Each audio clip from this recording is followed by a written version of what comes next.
নমস্কার, কেমন আছেন সবাই? আশা করি সবাই ভালো আছেন। আমিও বেশ ভালো আছি। আজকে আবার একটা লোভনীয় স্বাদের মাছের ভিডিও নিয়ে চলে এসেছি। আপনারা বলুন তো দেখে লোভ লাগছে তো? আমার তো এখন ভিডিওটা এডিট করতে গিয়ে লোভ লাগছে। যাই হোক, এগুলো কি মাছ বলুন তো? পাবদা মাছ। যারা পাবদা মাছের একঘেয়েমি ঝাল ঝোল খেয়ে বিরক্ত লেগে গেছে, তারা একটু আমার মতন টমেটো পাবদা রাঁধুন তো, দেখুন কেমন লাগে। প্রথমেই পাবদা মাছগুলোকে একটু গায়ে হলুদ করিয়ে নিন, মানে একটু নুন হলুদ আর সর্ষের তেল মাখিয়ে নিন। সর্ষের তেলটা কেন মাখাতে হচ্ছে বলুন তো? তার কারণ তেলের ওপর যখনই এই মাছটা দেবেন, এমন ফাটবে মনে হবে রীতিমতন কালী পুজোর বোম ফাটছে। এরপর কড়াইয়ে তেল গরম করে মাছগুলোকে দিয়ে দেবেন এবং সঙ্গে সঙ্গে হাতে জন্য একটা তরোয়ালও রেখে দেবেন, ঢাল। ঠিক আছে, মাছগুলো দেওয়ার পরই ঢালটা ঢাকা দেবেন। দেখতেই পারলেন কেমন ফাটতে আরম্ভ করে দিয়েছিলাম। আর এই যে মাছগুলোর ভেতরে কিন্তু ডিম ভর্তি ছিল, সেই ডিমগুলো বেরিয়ে গেছিলো, এত ভালো ভাজা হয়েছিল। আর এর জন্য লাগবে সর্ষে বাটা, পোস্ত বাটা, কাঁচা লঙ্কা আর কালো জিরে। এই মাত্র কটা উপকরণেই তৈরি হয়ে যাবে এরকম লোভনীয় স্বাদের মাছের রেসিপি। যাই হোক, মাছ ভাজার পর মাছের যে তেলটা ছিল সেই তেলের মধ্যেই দিয়ে দিন কালো জিরে। আর অবশ্যই এইটার নাম হচ্ছে টমেটো পাবদা। তো টমেটো তো আগে লাগবেই। তো টমেটোগুলো একটু ডুমো ডুমো করে কাটবেন, বেশি ছোট ছোট করবেন না, সফট হয়ে যাবে এরকম গলা গলা করবেন না। টমেটোগুলো যাতে একটু আস্ত থাকে এবং মুখের মধ্যে যাতে টমেটোগুলো পড়ে, তবেই টেস্টটা খুব সুন্দর লাগবে। দেখতেই পাচ্ছেন আমি টমেটোগুলো একটু ডুমো ডুমো করে রেখেছি, অনেকটা আলুর মতন। তো এরপর টমেটোগুলোকে খুব ভালো করে ভেজে নিতে হবে, ভেজে যাতে সফট হয়ে আসে কিন্তু গলে না যায়। সফট হবে বাট গলবে না।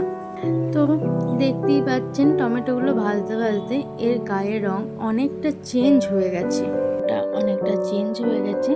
সেই মধ্যে দিয়ে দিতে হবে সর্ষেটা। সর্ষেটা অবশ্য জলে একটু গুলিয়ে নেবেন এবং ওপরে জলটা দেবেন। ওই যে সর্ষের যে খোসাগুলো হয় সেগুলো দেবেন না, তাহলে খেতেও ভালো লাগবে না, দেখতেও ভালো লাগবে না। এরপর পরিমাপ মতন দিয়ে দেবেন হলুদ গুঁড়ো এবং তারপরে পরিমাপ মতন দিয়ে দেবেন নুন, লঙ্কার গুঁড়ো। সব আপনারা আপনাদের আন্দাজ মতন যেমন ঝাল খান সেই রকম দিয়ে দেবেন। নুন হলুদ এবং লঙ্কার গুঁড়ো ভালো করে দেওয়ার পর এটাকে নেড়ে নেবেন। তারপরে ঝোলটা যখন ফুটে উঠবে তারপরে মাছগুলোকে দিয়ে দেবেন। কারণ এই মাছটা মানে পাবদা মাছটা ভীষণ সফট আর খুব নরম মাছটা। এই মাছ নরম প্রকৃতির হওয়ায় একদম ঝোল না ফুটে যদি দিয়ে দেন তাহলে মাছটা কিন্তু ভেঙে যাওয়ার একটা সম্ভাবনা থাকবে, কারণ পাবদা মাছ খুব নরম প্রকৃতির হয় তো, তার জন্য। তো দেখতেই পাচ্ছেন আমরা ঝোলটাকে মোটামুটি রেডি করে ফেলেছি। এরপর ঝোলটা ফোটার জন্য ওয়েট করছি, ফুটতে অলরেডি আরম্ভ হয়ে গেছে। এরপর দিয়ে দেবেন কিছু কাঁচা লঙ্কা, আপনাদের যেমন টেস্ট। আমি তো কাঁচা লঙ্কাটা দিয়েছিলাম সম্পূর্ণ ফ্লেভারের জন্য, কারণ কাঁচা লঙ্কার যে একটা ফ্লেভার আছে না, সেই ফ্লেভারটা অসম্ভব সুন্দর লাগে খেতে। তো এরপর এই যে মাছগুলোকে আস্তে আস্তে দিয়ে দেবেন। তো মাছগুলো দেখতেই পাচ্ছেন কতটা নরম, ভাজতে গিয়ে ওদের গা থেকে ছালই উঠে গেছে। তো যাই হোক, মাছগুলোকে ভালো করে ভেজে নেবেন। ভাজা হওয়ার পর ঝোলটা যখন ফুটে যাবে তখন ঝোলের মধ্যে দিয়ে দেবেন। তো এরপর ঝোলটা যখন ফুটে আসবে, একদম দেখতে পাচ্ছেন ফুটতে আরম্ভ করে দিচ্ছে, যখন একদম টকবক টকবক করে ফুটে আসবে তখন শেষে দিয়ে দেবেন পোস্ত বাটা। এটারই টেস্টটা আনবে।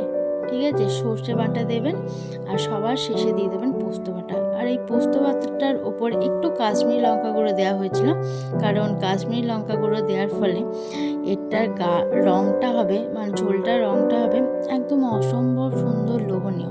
পোস্তটা সবসময় শেষে দেবেন, একদম পোস্ত প্রথমেই দেওয়ার চেষ্টা করবেন না, শেষে দেওয়ার চেষ্টা করবেন, তাহলে এটার টেস্টটা কিন্তু খুব সুন্দর হবে। পোস্তর ফ্লেভার থাকবে, কাঁচা লঙ্কার একটা ফ্লেভার থাকবে, আর অবশ্যই পোস্তটা দেওয়ার পর খুব বেশিক্ষণ ঢাকা দিয়ে রাখবেন না, জাস্ট মিনিট 2 মতন ঢাকা দিয়ে রাখবেন। দেখতেই পাচ্ছেন ফুটে উঠেছে। আর সবার শেষে একটু কাঁচা সর্ষের তেল দিয়ে দেবেন। কাঁচা সর্ষের তেল দিয়ে তারপরে এটাকে সার্ভ করবেন। দেখবেন যে কি সুন্দর লাগছে দেখতে ও খেতে। তো আমাদের রেডি হয়ে গেছে টমেটো ভর্তা। আপনাদের কেমন লাগলো সেটা অবশ্যই কমেন্টে জানাবেন। সবাই ভালো থাকবেন, সুস্থ থাকবেন। নমস্কার।